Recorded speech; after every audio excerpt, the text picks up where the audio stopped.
ainda sobre conscientização, né? Sobre conscientização da epilepsia. Achei importante trazer esse tema e conversar um pouquinho mais com vocês sobre epilepsia. O que é, quais as principais características, né? Muita gente acha que só existe um tipo de crise convulsiva, epiléptica, né?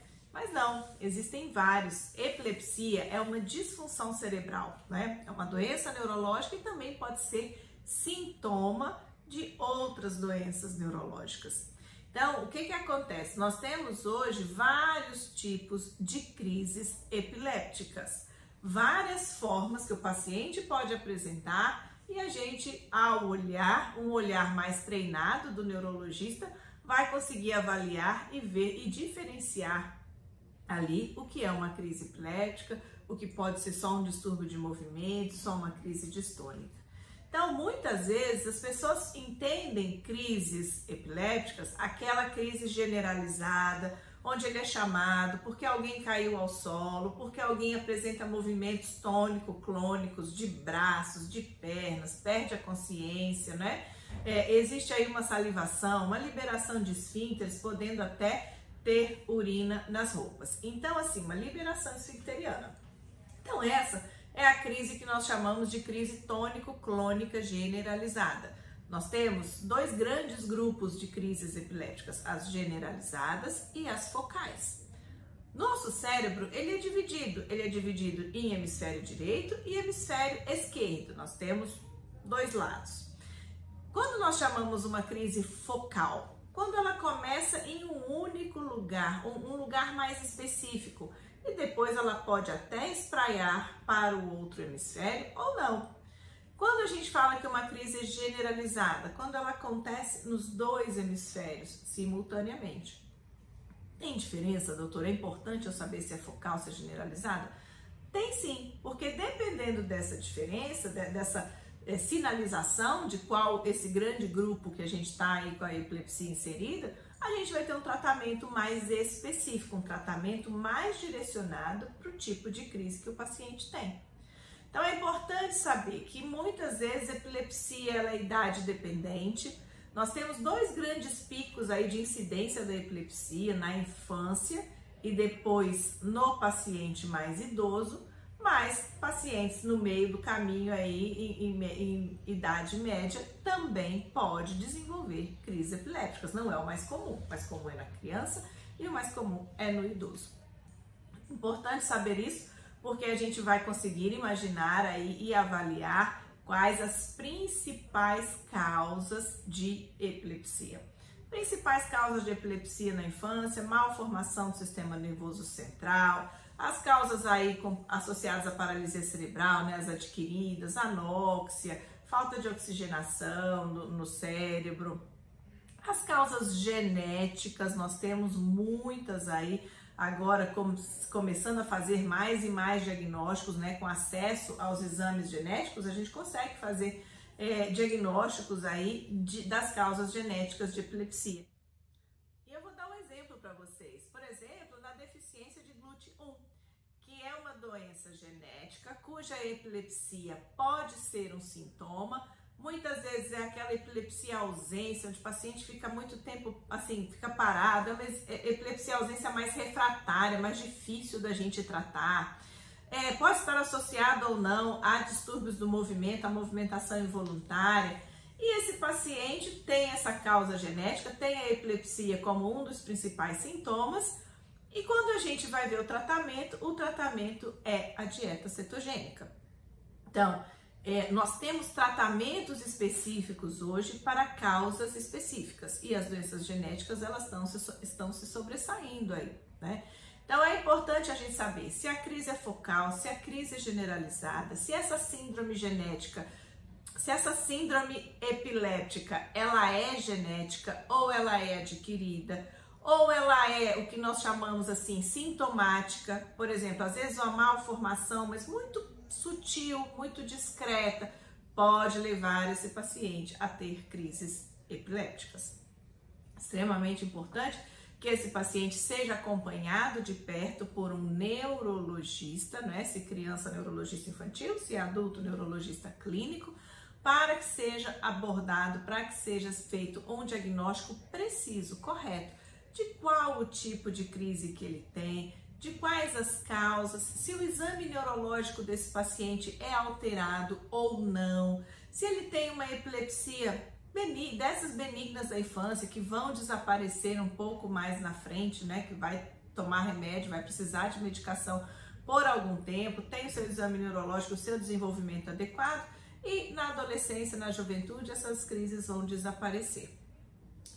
Isso tudo é feito durante uma consulta neurológica. Importante avaliar esse paciente do ponto de vista cognitivo. Importante solicitar exames que vão nos permitir fazer o diagnóstico correto.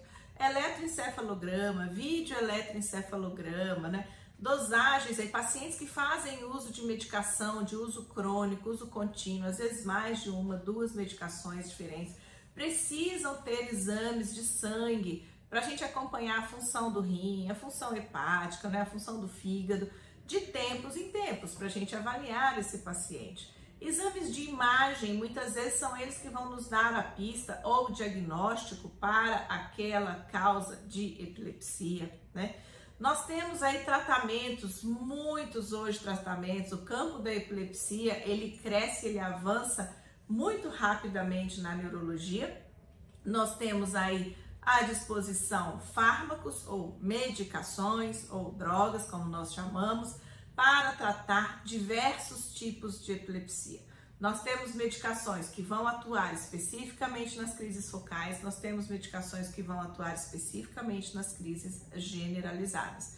Nós temos medicações também que vão fazer um grande espectro e vão tentar abordar e pegar aí várias crises. Então, medicações orais, nós temos fármacos mais antigos, com mais efeitos adversos, mas também são mais conhecidos pela população médica. Nós temos os fármacos de mais nova geração, com menos efeito colateral e muitas vezes direcionados a uma síndrome ou a um tipo de crise específica. Exemplo, nós temos a síndrome de Dravet, com uma medicação que é muito desenvolvida e testada e utilizada por esses pacientes, como, por exemplo, o tiripenton. Então, medicações orais antigas e medicações mais novas. Dieta cetogênica, que é essa dieta rica em gorduras, muito pobre em carboidrato, fazendo com que o cérebro utilize aí a energia das gorduras e não dos carboidratos, fazendo um efeito mais anti-inflamatório no cérebro. Essa dieta, ela já é tida como medicamento, como um tratamento da epilepsia. Em muitos casos, a partir da falha terapêutica de 2 remédios, a gente já pode introduzir a dieta cetogênica. Temos aí a neuromodulação, tanto não invasiva, nós tivemos até live nessa semana, falando sobre a neuromodulação não invasiva. Ainda é um campo pequeno na epilepsia, mas os trabalhos já apontam para uma terapia adjuvante, aquela que vai ajudar, ela não substitui nada, mas ela pode aí talvez ajudar a diminuir a frequência das crises e intensidade dessas crises, né? Então, o paciente epiléptico também pode fazer uso da neuromodulação não invasiva. Nós temos a neuromodulação invasiva, onde a gente pode ter estimulador de nervo vago, estimulador cerebral profundo.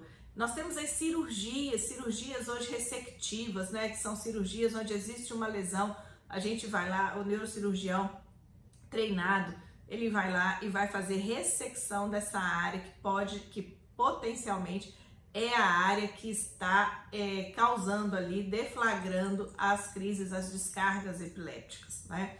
Então, os tratamentos, eles evoluíram, assim como os métodos diagnósticos. Então, a gente tem mais exame hoje à nossa disposição, principalmente quando a gente pensa em epilepsia de etiologia genética, de causa genética. Os exames hoje estão de muito fácil acesso. Com suave nasal, com cotonete, a gente consegue aí por meio da saliva examinar esse DNA e avaliar quais erros genéticos podem estar envolvidos, principalmente naquelas epilepsias de muito difícil controle, epilepsias refratárias, epilepsias associadas a alguma outra alteração de exame neurológico, seja déficit cognitivo, seja déficit motor. Então, a ciência avançou, os estudos estão avançando, a gente ganha cada vez mais evidência científica na literatura e que o nosso arsenal terapêutico ele aumenta. Isso é muito bom, isso deixa a gente muito feliz. Mas eu posso ter um arsenal muito grande, para a epilepsia estar se expandindo, mas de nada me adianta também eu ter muitas opções de tratamento se eu não fizer o diagnóstico correto e adequado daquela síndrome epiléptica, da causa daquela crise, né? Então, eu não falei no começo, mas os tipos de crise, nós temos vários, nós temos essa tônico-clônica generalizada, nós temos a epilepsia ausência, que é essa que o paciente faz os movimentos várias vezes ao dia, de um desvio muito rápido, muito curto do olhar, e daí a pouco ele volta e tá tudo normal. Nós temos epilepsias focais, com parada de olhar, onde o paciente para, altera sua consciência, tem uma alteração de percepção aí do meio e fica ali com o olhinho parado e daí a pouco ele volta. Nós temos crises mioclônicas, que são aquelas crises onde existe um susto muito grande, uma mioclonia. Muitas vezes o paciente parece até que ele é arremessado, se ele tem alguma coisa na sua mão, esse objeto muitas vezes ele pode ser até arremessado. Então, são muitos os tipos, às vezes um movimento mastigatório, uma mioclonia de membro superior. Então, muitas são as apresentações que uma crise epiléptica pode ter.